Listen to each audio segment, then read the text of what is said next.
मुंबईतल्या दूध भेसळबद्दल तुकाराम मुंढेंना मीच फोन करून सांगितलं असा दावा अन्न पुरवठा मंत्री छगन भुजबळांनी केलाय। मात्र आजवर हीच माहिती भुजबळ याआधी राहिलेल्या अधिकाऱ्यांना का देत नव्हते आणि देत असतील तर अधिकारी कारवाया का करत नव्हते असाही प्रश्न विचारला जातोय। पाहूयात। तुकाराम मुंढे आता पुन्हा एकदा चर्चेत ठरतायत। पुढे त्यांच्या प्रतिमेला दुग्धाभिषेक झालेला आहे। सोशल मीडियात अशी मागणी केली जाते की मुंढेंना आता जेड सिक्युरिटी द्या, पण दुसरीकडे असाही प्रश्न आहे की याआधी या कारवाया का झाल्या नाहीत? तुकाराम मुंढेंचा प्रश्न नाही समजला। एफडीएची सूत्र हाती घेतल्यानंतर तुकाराम मुंढेंनी सुरू केलेल्या भेसळखोरांवरच्या कारवाया या आधीपर्यंत का होत नव्हत्या हा सरळ, साधा आणि स्पष्ट प्रश्न अन्न नागरी पुरवठा मंत्री छगन भुजबळांना समजला नाही। कदाचित खरोखर प्रश्न समजला नाही की तो समजूनही भुजबळांनी उत्तर टाळलं या शंकेला वाव आहे। कारण फक्त एक अधिकारी अनेक भेसळखोरांवर जर बसवू शकतो, मग आपले मंत्री या आधीचे अधिकारी काय करत होते असा प्रश्न लोक विचारू लागले। तुकाराम मुंढे आता पुन्हा एकदा चर्चेत ठरतायत। पुढे त्यांच्या प्रतिमेला दुग्धाभिषेक झालेला आहे। सोशल मीडियात अशी मागणी केली जाते की मुंढेंना आता जेड सिक्युरिटी द्या, पण दुसरीकडे असाही प्रश्न आहे की याआधी या कारवाया का झाल्या नाहीत? तुकाराम मुंढेंच्या आधी प्रश्न नाही समजला। मुंढेंच्या आधी कारवाया का झाल्या असे सोशल मीडियात प्रश्न केला ना। झगडे साहेब होते त्यावेळेस खूप कडक कारवाई झाली। जे आहेत हिप्स वगैरे जे काही लावतात खुबा, आता ते त्यांनी त्यावेळेस किती लावून धरलं होतं? हे जे खुबे लावले जातात ते अमेरिकेमध्ये हे नाकारलेले आहेत। मोठ्या कंपनीवर त्यांनी लढाई घेतली।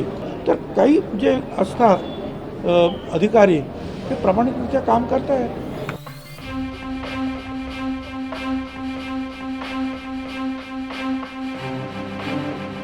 तुकाराम मुंढेंच्या कारवायानंतर अनेक ठिकाणी त्यांच्या प्रतिमेवर दुग्धाभिषेक होतोय। दूध भेसळखोरांवर कारवाई झाल्यास दूध उत्पादकांना चांगले पैसे मिळण्याचा अंदाज आहे। त्यावरच भुजबळांना प्रश्न विचारला असता भेसळ तर होतच होती, ते साऱ्यांना माहिती होतं असं धक्कादायक उत्तर खुद्द मंत्री भुजबळांनी दिलंय।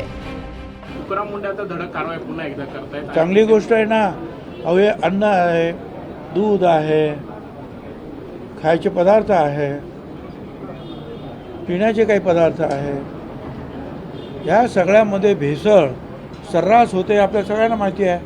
मी तर स्वतःच फोन करून त्यांना सांगितलं, बाबा या मुंबईमध्ये हे जे दूध हे आहे गोरगरिबांचे येते, परंतु ते जे गोरगरीब दूध घेतात ते जे मुळातलं जे दूध आहे ते जे ते काय ते इंजेक्शनच्या सोयीने बाहेर काढतात आणि पाणी टाकतात, तेही घाणेरडं पाणी, आणि त्याच्यामध्ये काय काय वेळा केमिकल्स असतं आणि त्यामुळे किडण्यांचे रोग जे आहेत वाढत आहेत आणि मुलं मला तर त्यांचं भविष्यच उद्ध्वस्त होतं। म्हणून तुम्ही याच्यावर जास्त जोर द्या काय, आणि जेवढी कडक कारवाई करता येईल तेवढी करा। तुम्हाला माहीत असताना सुद्धा तुम्ही लोकांचे जीव घेता, खोटी औषधं भेसळ वगैरे देऊ, म्हणून हे आवश्यक आहे। दुधापासून पनीरपर्यंत ते केळीपासून सफरचंदापर्यंत असंख्य पदार्थांमधली भेसळ रोगांना निमंत्रण देते। आपल्या लहान मुलांच्याही पोटात भेसळ जाते। त्याविरोधात आजवर संबंधित खात्याचे मंत्री, लाखोंचा पगार घेणारे अधिकारी काय करत होते? दिवाळीला फक्त खवा मेव्यावर छापा टाकण्याव्यतिरिक्त अशा रोज धडक कारवाया का होत नव्हत्या? खरं तर यावरच एक श्वेतपत्रिका निघणं गरजेचं आहे। आता मुंढेंचं कौतुक होऊ लागल्यानंतर दूध भेसळखोरांवर कारवाई करा हे आपणच मुंढेंना सांगितल्याचा दावा भुजबळांनी केलाय। मात्र याआधीच्या अधिकाऱ्यांना भुजबळ असे आदेश का देत नव्हते हा देखील प्रश्न आहे। Bureau report, TV9 Marathi.